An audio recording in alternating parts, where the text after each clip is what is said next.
Sleeping with the enemy, on target second base, and all kinds of questions is the theme for today. The Moss Spring Training Tours continue to roll along, and today it's the Tampa Bay Rays and the Minnesota Twins. We are almost at the finish line, and as always, my co-pilot, because I need directions in a lot of parts of life, Vegas Mac is with me. What's up, buddy?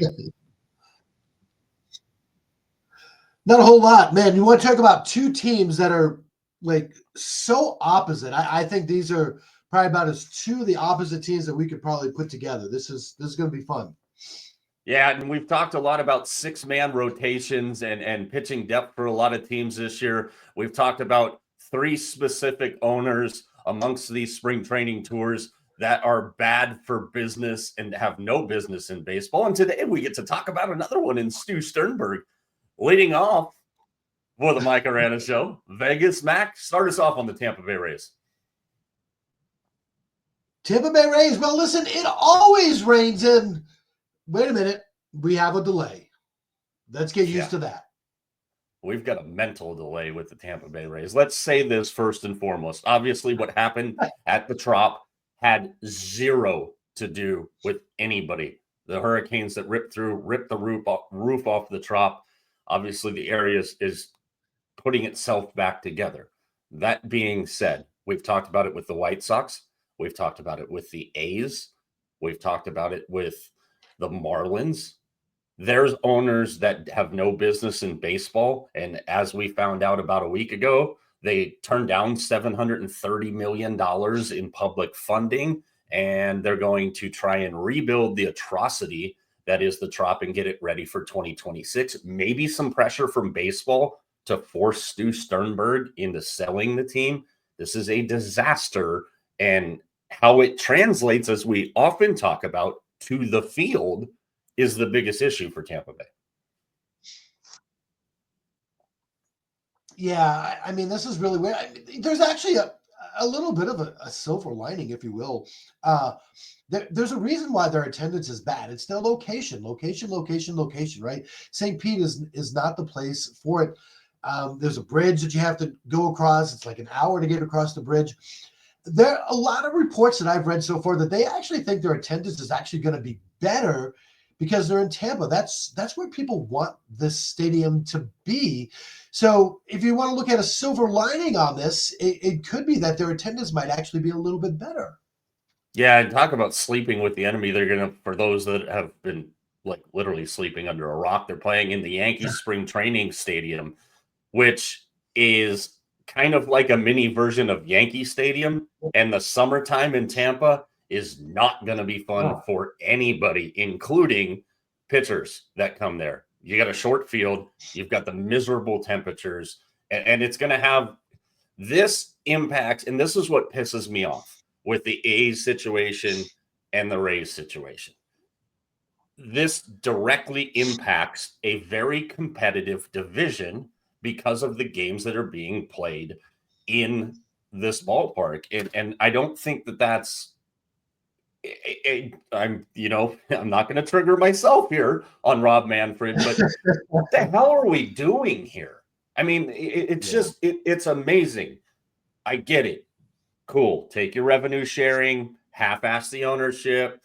The demand for, I saw that the other day, the demand for A's tickets and Rays tickets this year. Well, no shit, because they're playing in a third at best of the capacity of where they would normally play. Let's kind of focus on the field here. First thing that jumps out, and I know you know this very well with Tampa, is they do have good pitching depth, and that might be enough to keep them competitive. Yeah, one thing we have to remember about last year is that this team was just devastated with injuries on the mound. And they get their big hoss back. They get Shane McClanahan. Obviously, coming off the surgery, they're going to have to temper him a little bit. But everything I've seen so far in spring training, he's been really good. He's not an ace. He's above that. Before he went out with injury, he was a Cy Young candidate. I mean, he's an ace's ace. He's that good, and he leads. I mean, this is a typical Tampa Bay staff that's just loaded. The bottom half of that rotation with Drew Rasmussen, who's coming back from injury as well. One thing about Tampa, I mean, you talked to teams that could sometimes be a pest. This Tampa Bay team could end up being a pest in a lot of different ways in the American League East. Yeah, and the biggest thing where I think we'll see the impact with the Rays is they had the second lowest ground ball rate last year amongst their pitchers, their starting pitchers. And now you're going outside in the summertime and just outside in a small ballpark. And, Rasmussen is the one guy that is a good ground ball pitcher. The rest of the staff isn't great at being ground ball pitchers. And that's going to have a huge impact because when you've got to deal with the Red Sox and the Orioles and the Blue Jays and the Yankees, like those are teams, they're not a whole lot of ground ball hitting teams there. And I think this is a recipe for disaster despite the depth. And obviously there was no way that Tampa could prepare for this situation and construct their roster, and nor would you construct your roster for a 1-year kind of scenario. But, great points that you bring up on McClanahan. And I think a lot of people forget how good he is because he plays in Tampa. Yeah, like I said, he's a Cy Young candidate right off the bat. And, how Tampa Bay is built different. They're built on run prevention. They're built on defense. That's how they win games. Kevin Cash, he's masterful at what he does. He completely understands how his team is configured and what they need to do and how they need to do it. And he has a blueprint for it. And that blueprint really has been successful. Last year, I think, was just an off year. I mean, it was just a lot of injuries. You have to remember, I don't want to jump over too much, but they lost two of their better offensive players as well, and so that has an impact. I mean, guys that they thought. I mean, I never thought a Rosarena and Franco would be anything but Rays, but I mean, those were two big bats that they lost in an offense that just was lost last year.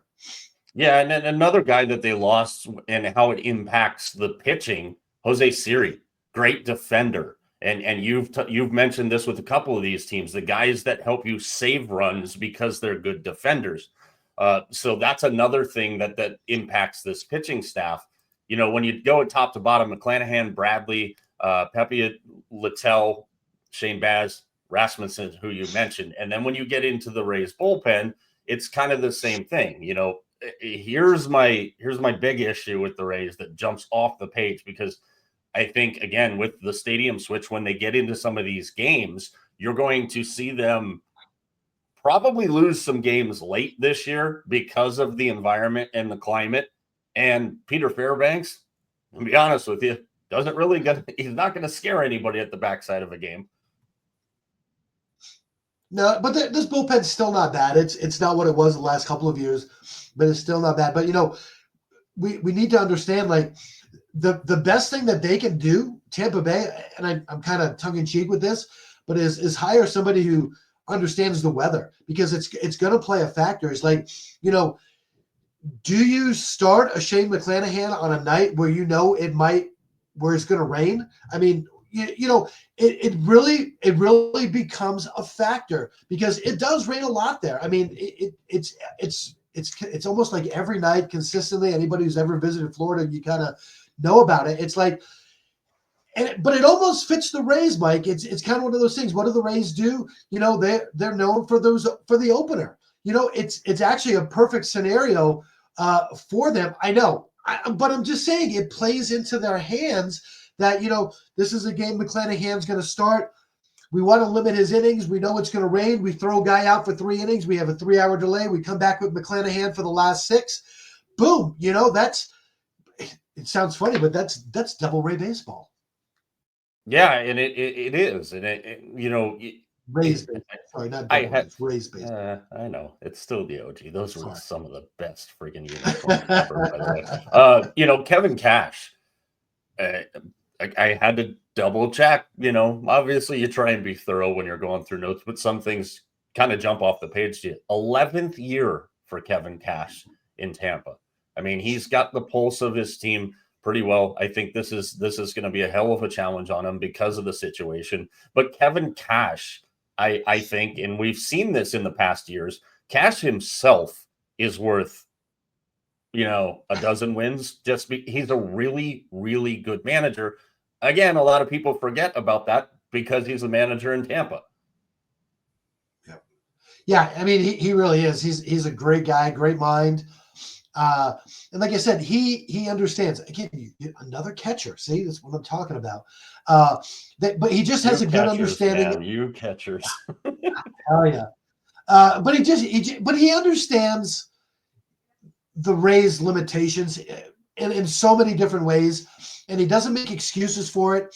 And like you said, he just goes out and wins and wins and wins a lot too. I mean, you think about it. I mean, in what is the beast of the East? I mean, they don't scare me as much this year, but this is a team year in and year out that scares me.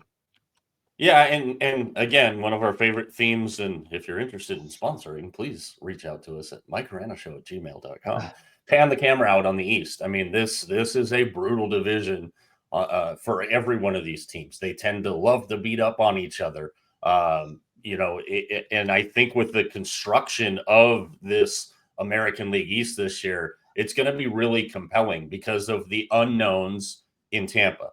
We've got, as TJ mentioned, like we've got some unknowns with the Blue Jays. If the Blue Jays struggle out of the gate, they've got a lot of pieces to fire off.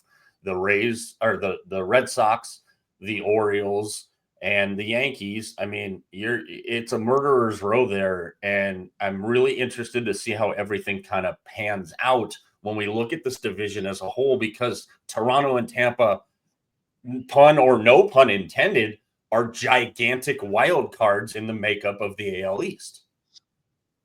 It's kind of funny. I think there's actually a little bit of a shift in the American League East, and the shift is what team is going to pitch the best. And we haven't always said that about the American League East. When we think about the American League East, we think about, oh man, bombs away, baby. Who's going to score the most runs? I don't think that's so much this year. Not that runs are going to be scored, but I think the team that can figure out their pitching staff the first, and there isn't the Blue Jays really are one team that don't have as many question marks. Tampa may fall into that category where they really don't have a lot of question marks. Like I said, but the biggest issue with them is can they score? That's a huge thing. Can they score? How about this to start the season? Rays and Rockies. Man, I can't wait to sit down at the couch and watch that one. But when we talk about I'm surprised they don't put that on national TV. Well, yeah, I mean, there's so many games on national TV opening day. It's going to be fantastic. I mean, Rob Manfred's doing a hell of a job just really growing the game. I got to stop, man. When you look at their schedule, though, specifically with the switch to the Yankee spring training stadium, they've got Orioles, they've got Tigers, they've got A's. I'm just kind of quickly firing through this. They've got the White Sox. So it looks like at least in June and July, their home schedule, not really murderer's row. But while the weather still sucks, guess who's coming to Tampa on August 1st? The LA friggin' Dodgers. And then when you go deeper into their schedule, so whether Major League Baseball did that on purpose or not, I'm not going to give them credit for doing anything that makes any sense. They did kind of lighten the load. They've got a series against the Marlins, one that I can't wait to see at the beginning of June against the Texas Rangers and their murderers row lineup and their power hitters there. Let's talk about the Rays, Mac, from the offensive standpoint. And it's a pretty good lineup when you look at it. Diaz, low, Caminero, low. That always trips me up. Danny Jansen, Jonathan Aranda, Christopher Morel, Johnny DeLuca, Taylor Walls. Christopher Morel, the prototypical 220 hitter that hits moonshots every now and then. It's a decent lineup. I think they have some depth there. Is there anything that really jumps out to you about the makeup of the Rays lineup? I love Junior Caminero. He loves the game of baseball. So much fun to watch him play. Completely under the radar guy, but really, really good. And I love another guy that I really like. It seems like he does so good against the Red Sox. I watch all those games. Is Yandy Diaz? He's just a thorn in the side. But I'm not real sure about the depth of this offense. I mean, they struggled last year. Did not. I mean, average wise, power wise, they just did not put up the numbers. And I just don't see it again this year. Again, if you got, no offense to Danny Jansen, but if he's your number 5 hole hitter, that's a little bit concerning to me. Yeah, and I think depth might not be the right word that I use there. You've got, I think, solid. You got the same player when you go through the OPS 796, 773, 780, 736, 753. I mean, they're pretty consistent. Their biggest home run hitter from last year was Junior Caminero at 25. You had Brandon Lowe and Christopher Morel at 23. The problem again with Christopher Morel when he comes in is he hits 233 and his on-base percentage. The thing with him is he's kind of a difficult hitter.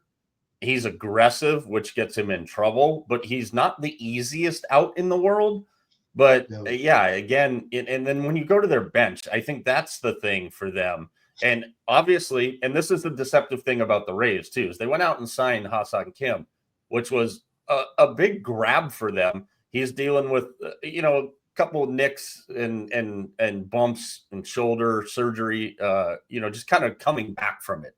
Get the words out of your mouth, moron. I think he plays a very pivotal role in the makeup of this lineup as we get into the season. But there's not a lot of depth on this bench. And I think that's going to be a big time issue, especially in this division. Yeah. I mean, they're thin and they don't have, it's not one of those teams where they have a lot of young guys to kind of come in and kind of fill those roles either. But here's the thing about the Rays. We know what we're going to get. They're going to be scrappy. They run the bases hard. They play good defense. We know they're going to pitch well. That's where they get you. And it always used to be that the Trop's kind of was always a weird place to play. Not a lot of fans, all kinds of stuff. It'll be interesting to see what happens with them in that stadium. I mean, it's a totally different dynamic. Takes a little bit away from them, I think, as well. Yeah. Follow us on all of our social channels at Mike Arana Show, everywhere but Snapchat for TJ. We're not on Snapchat because we're not 12 and Snapchat sucks. Obviously, March Madness in the thick of it right now. Dogs barking, literally. Yeah. Let's play our favorite game here, Mac, shall we? On Tampa Bay. Let's do it. We're going to throw away their World Series odds 50-1. Interesting when I saw this. To win the American League pennant, they're a plus 1,700. To win the East, obviously big odds there, plus 750. To make the playoffs, they're a plus 180. And then their over-under win total is 81.5, which is basically 2 games more than they were at last year. So when you look at the Rays and you're breaking it down, what do you jump for on that $100 bet? I think they'll be over. I mean, 82. I mean, I think they'll be over the 81.5. That's the only thing that really plays to me. I don't think they're a playoff team, but I don't think they're that bad either. But I think the under 81.5. Yeah, I think that's a safe bet. And again, it sucks for there's great people that support this team. There's guys going out and trying to do their job every day, and the uncertainty of owners that don't really care is the big time issue here. And I'm interested to see how that affects the Rays. I'm interested to see how that changes their strategy. I'm interested to see what they do with the opener and everything else, like you were talking about. I think Tampa is going to be a very, very interesting situation. So, again, as we go through these, we're almost done with our spring training tours. Mac will be back with us here in a second. So let me reset our schedule here. On Monday, we're going to have the Pirates and the Phillies doubleheader, our last doubleheader of the spring training tours. On Tuesday, they stand alone by themselves because at the end of the season last year, they stood alone by themselves, and that's the LA Dodgers. And then our full season preview show with all three of us will be Wednesday, and that will air. We'll give you our Cy Youngs, our MVPs, our division winners, our World Series predictions, and just talk about the general state of the game of baseball. You know, we've joked about it a lot here as we've gone through these spring training tours and what's going on in Major League Baseball. And I've stewed on this. I've thought about it all summer, all winter long. And I'm sure we're going to see it in the summer when baseball gets the brightest lights on themselves, how Rob Manfred's direction for Major League Baseball is impacting everything. So, as I said, on Monday, Phillies and Pirates. Tuesday is the LA Dodgers. Wednesday, our season preview show, and then play ball on Thursday.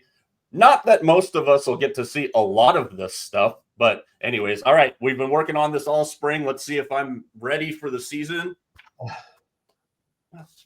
All right, Minnesota, the Minnesota Twins. We've talked about the AL Central a ton in these spring training tours, and that's for good reason. The division was ultra competitive last year.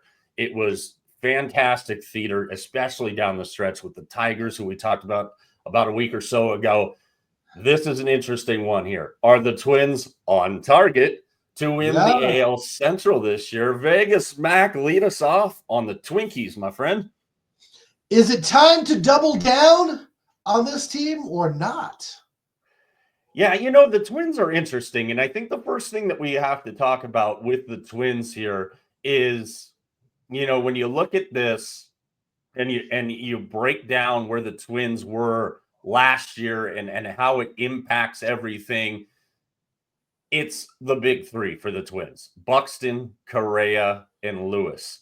They only had the three of them together for 27 games last year. That right there is going to put you fourth in a very competitive division. So I think the Twins' entire season obviously hinges on those three being able to stay together and play together, because 82 and 80 is not the expectation for the Twins. No, and there's a lot going on with the Twins as well. This is another team that might be up for sale. And so that always brings another dynamic to it. And it just seems like, you know, the injuries are the main thing. I mean, Byron Buxton is such a good player, but man, he gets sometimes some of the freakest injuries, and he just cannot put a full season together. We know Correa is dealing with the plantar fasciitis issues. You know, they took a real hit. I mean, you know, if you just said at the beginning of last year there's going to be three teams from the Central that are going to make the playoffs, how could you not think that the Twins were going to be one of those three? You know, and so you know, now you look at this division. You know, I think Detroit's gotten better. I know Kansas City's gotten better. Cleveland, I'm not sure about. You know, and again, because of maybe selling, maybe not selling, and there's a Valley connection to that too. I don't know. We can talk about that to the Twins, but you know, they didn't do anything to help themselves. This is a team that it's basically, you can take the 2024 roster and just change one number and you've got the 25 roster. Yeah, and you know, outside of, and it kind of coincides with the big three that we talked about. Availability has been the biggest weakness for the Twins. The other big weakness, second base. And we'll get into the position players here in just a second. But let's look at this, the makeup of this pitching staff here. Pablo Lopez, Bailey Ober, Joe Ryan, Chris Paddock, Simeon Woods, Richardson. Now, I think the first four guys that I mentioned right there they're locked in. Bailey Ober was fantastic for the Twins in the second half. Really, kind of head and shoulders above everybody. Chris Paddock, 2 line drives that he got hit with, was very fortunate to be able to avoid any big time injuries. And obviously you always hate to see that. And that's part of the dangers of being on that high rise mound, that close. Yeah. But what jumps out to you on this Twins pitching staff? Because it's very intriguing to me, especially in the makeup of the Central. I actually like the staff. Here's my thing. I don't think the top half of the staff is great, but I think the depth of the staff all the way through the bullpen is great. So that's where I am. I don't think they have the big stud at the top, but I like the depth of this, and I love Bailey Ober. I mean, for the most part, for the last 3 years, he's been the best pitcher. I should say the best. He's been the most consistent pitcher on that staff. Yeah, absolutely. And you brought up the bullpen there, and on the backside, Duran's there, freaking flamethrower, like literally flamethrower. And that's, we just talked about the Rays and how you don't fear the backside of their bullpen. I think you do fear, obviously, the backside of the Twins bullpen and the closers, Clase, Duran in the Central. I mean, you got to get your work done early in the Central. Absolutely. Yeah. And I think the Twins, as far as the pitching staffs go in the Central, are right on par there. And again, go back to the same thing. What's been the Twins' problem? Availability and second base. And I know a guy that we're going to talk about in just a second. You're super high on at second base for good reasons. Rocco Baldelli, another guy that you don't realize how long he's been there and his impact on this team. And please, guys, can we not have the summer sausage hanging out unrefrigerated in the dugout? As somebody that grew up in the food service industry, that was very uncomfortable last year. We know baseball players are as superstitious as it gets.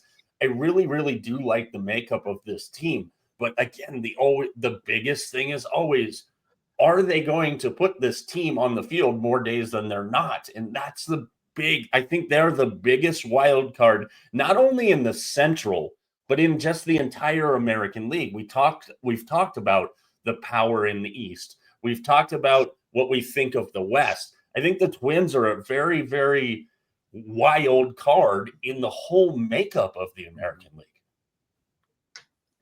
Yeah, like I said, their pitching staff, we go with FIP. They were number 7 in the major leagues last year. And so even though they're what does that tell us? That statistic tells us about how they prevent runs. It's things that pitchers can control, walks and home runs and things like that. And so they're very, very good there. So that's a good building block. But like you said, are you going to get Correa for how many games? You're going to get Buxton for how many games? That's the key thing. And with those 3 teams, with Cleveland, Detroit, and Kansas City, the difference between making and not making the playoffs is going to be minuscule. It really is. And so if you're losing, a Lewis for 5 and Buxton for another 10, and I mean they have Willie Castro who can play any position. You can throw him in wherever you want. That's a great person to have. However, you're still not getting the offensive production from a Buxton or Correa or whoever else is out. So, in such a tight division, games matter, and you got to be on the field. And if you're missing your big guns, those 2 or 3 games make a huge difference. Turning your microphone is always a key for young broadcasters out there. If you turn your microphone on, people can hear what you have to say. Before we get into the constant issue with the Twins, the second base position, let's start at the top of the order. This is an interesting team, and we've seen Wallner at the top. We've seen Trevor Larnach at the top a lot this spring, and Larnach is one of those guys that I love. I mean, he's really got to work on getting that average up, but this is a guy that does a lot of everything for you. He can be a catalyst. I went back to he 865 OPS in the second half of the season last year. That's big time right there. And for a lineup that has good, solid depth, I think Larnach at the top is a huge move if that's the way that Rocco Baldelli decides to take this. And it really does look like that's how he's going to take it. Carlos Correa, he looks like he's been effective, and he's going to be able to stay effective. Again, availability is the key. Royce Lewis, same thing. Ty France is another guy that they've brought in to play first base. I think could have a big, big impact on this team. He's when he's on and he's in his groove, and yes, I know you can say that about any hitter when they're on and they're in their zone. Yeah, but Ty France is a guy that can really swing the pendulum, I think, for this lineup. What do you think of the key guys? Where's your key look in the lineup here? I still think the key thing is Correa and Buxton. You need to have those guys give you the big production. I mean, this is the division that's going to be difficult to win. It really is. I mean, you've got really, really good teams. And I think when the Twins don't have Correa and Buxton, we saw what happened at the end of the year. They don't win. It's that simple. This is an example of a team that actually needs their star players to play. Because, like you said, they don't have that depth. Some team, the Dodgers, the Red Sox, some of these teams, they can get away with having stars out. The Minnesota Twins can't do that. And again, that's why the Twins didn't make the playoffs for the most part last year, is because of those injuries to Correa and the injuries to Buxton, and they weren't there, and they couldn't offensively get it together. Yeah, and it's kind of interesting when you look at teams, and I'll bring up the Astros because we talked a lot about this, and the Jose Altuve left field experience has been interesting to watch in the spring. Oh. Granted, we got to remember he plays in a dome stadium. He gets to play in another dome stadium when they play the Rangers. He gets to play in Seattle, which is some of the times a dome. So I don't think it's going to be a thing. But with the Astros, the outfield is a big issue for the Astros and has been for a long time. With the Twins, that battle, second base. Now, you mentioned and terminology in baseball, and baseball purists always humor me. And when we added the ABS, the anti-lock brake system, to review strikes and balls this year, I absolutely love it. I think it's been fantastic. Some of it's actually been incredibly humorous throughout the spring, but utility players, 5-tool players, blah, blah, blah, blah, blah. So we're going to create a new name. It's nothing groundbreaking here. Super utility. You mentioned Willie Castro is a guy who could factor into the biggest pain in the ass problem for the Twins for whatever reason, year after year after year. Second base, Brooks Lee. I know you're high on him. He would be on the Max Man crush. Edouard Julien and Willie Castro. Those are three guys. And this battle in the spring has not given us any more clarity on the Twins' position on what the long-term plan is at second. I think it's going to be Brooks Lee. I know you think and hope it's going to be Brooks Lee, but this is not a set in stone thing that they've figured out yet. And it baffles me how certain teams can't figure out certain positions consistently. And the Twins are a perfect example of that. Yeah, I mean, to me, it is baffling. I've seen Brooks Lee play. This dude, I mean, talk about terminology. He's a ball player, and how do I know? I mean, like I said, I watched him play, and he stuck out like a sore thumb in a good way. Like, you just look at him, and just the way he carried himself, the things that he did. I mean, his dad is a head coach at Cal Poly. I don't know how you just don't run with somebody like that. I mean, you don't have many other options that are better. That's the thing. I'd rather give Brooks Lee the at-bats in Major League and let him figure it out or not figure it out than, run him down into the minor leagues, because I don't think you really have a better option at second base. And the other thing is, he gives you, regardless of what he does hitting-wise, he's a shortstop by trade. playing at second base, he's going to handle it defensively. He's got great hands. He's got a great arm. You know, put him out there. He's going to help, you know, your pitchers from a defensive standpoint. And what he gives you offensively is a plus. And like you said, kid's a ball player. Yeah, and it was, you know, about 10 days ago, the Athletics' Dan Hayes, the report was that the Twins are leaning towards giving the bulk of the time at second to Castro. And that's obviously not good news for Brooks Lee. But we also, another guy who factors in here, and with Royce Lewis's availability, is Jose Miranda, another guy that's going to have kind of an interesting role and interesting to see where they go. Obviously, if Lewis is healthy, then he's the guy, and Miranda probably sees a lot of time at DH. But they've definitely got some battles that they're still figuring out, and probably will be figuring out well into April here. And the longer that takes in this competitive Central Division, the worse that is for the Twins. But like I said, the thing about Castro is, you know, he's Buxton's backup. He's Correa's backup. He's Royce Lewis's backup. Yeah. And I mean, I hope that they don't get hurt. But let's be honest. History tells us they're going to, you know. And so now you're going to take, you know, if you put Castro at second, now you're going to have to move him, you know, to one of these other positions. Now that second base spot is open. Why not just put somebody there who's going to consistently be there and let Castro do what he does and float him around? You know, give Correa that day off, give Buxton that day off, give, you know, whoever that day off, and let Castro do what he's good, because he's not a great defender. I guess it's kind of like TJ saying, you know, if you have two quarterbacks, what do you have?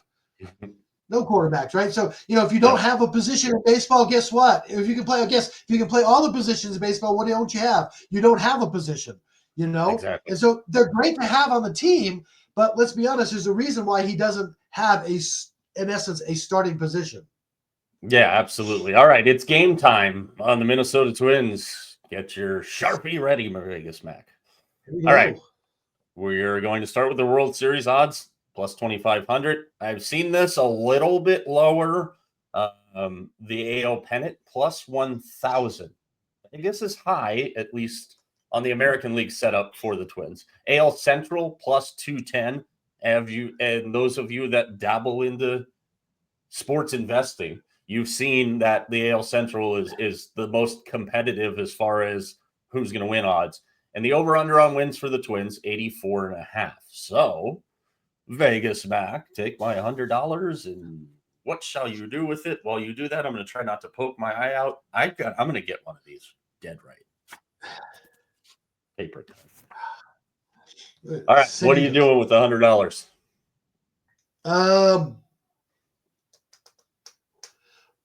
It's a tough one. 84.5. Under the 84.5. I agree with you there. I think that, you know, when we talked about the Milwaukee Brewers, ironically, another Central team, not far from Minnesota, we talked about, you know, what are you going to get? And there is an expectation, but there's a lot of questions. And I think that is the biggest way and best way to describe this Twins team. They're not a team that's going to go out and make some super huge flashy move. It's just not what they do. You mentioned the ownership situation. That also has a lot to do with that. I think there's so many questions on this Twins team. The under, I like the play. And I think that's, you know, the caveat. If something does break and the Twins do get sold, you know, that does change it, because, like I said, their pitching isn't bad. You know, it's whether or not, like you said, if they're in it, I just don't see them under the current ownership that they're going to go out and do anything to make the team better. You know, right. Whereas I'll use the example in the division, and we said it, the Detroit Tigers, they're going to do something. I'm telling you, we know it right now that if the Tigers are in this thing, they're willing. We saw it. They offered Bregman money. They're going to make a move. The Twins are not, and I think that's where my difference is. Yeah, and you know, and we look at schedules all the time. You know, as you get close to the break and as you come out of the break, I think are always important times. in baseball because the break can cool some teams off. The break can get some teams healthy. And when that comes down to it with the Twins, you've got Cubs and Pirates and Rockies and Dodgers and Nationals and Red Sox and Guardians. And that's all like in and out of the break. That's a tough stretch there. So again, follow us on all of our social channels at Mike Arana Show. Coming up to finish up our spring training tours, we've got the Keystone State Battle, the Pirates and Phillies in a doubleheader on Monday, the world champion LA Dodgers on Tuesday, and then our Moss first pitch, our season preview show with all three of us. We'll make our predictions, just talk about the game in general, size, MVPs, the ninth. So for everybody behind the scenes, for my co-pilot Vegas Mac, for TJ, who will be back with us shortly, we'll talk to you soon, and we are out.